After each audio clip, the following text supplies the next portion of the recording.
Hi, I'm Dr. Kath Hall, and I'm the creator and facilitator of the new Legal Fundamentals course being run by Women on Boards.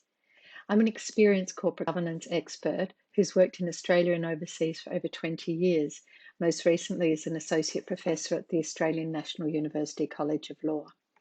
We've designed this course with both new and experienced directors in mind. It'll cover the fundamentals of directors' duties in Australia, including conflict of interest, duty to act with due care and in the best interests of an organisation, and the challenges that an organisation faces when it's struggling financially. Importantly, though, this course focuses on new and emerging areas of risk for boards in Australia.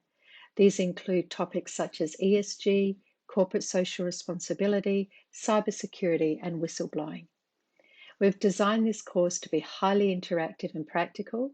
It uses case studies and includes lots of opportunities for participants to ask questions and discuss issues with each other. In our opinion, this course is essential for all directors, whether new or established. The legal climate in Australia is changing all the time, particularly around issues of sustainability, social licence to operate, and many more. As someone who's advised the Australian Government on corporate law reform and emerging areas of risk for Australian businesses operating overseas, I know how important it is for boards and directors to be informed and proactive around their responsibilities. I look forward to sharing this course with you.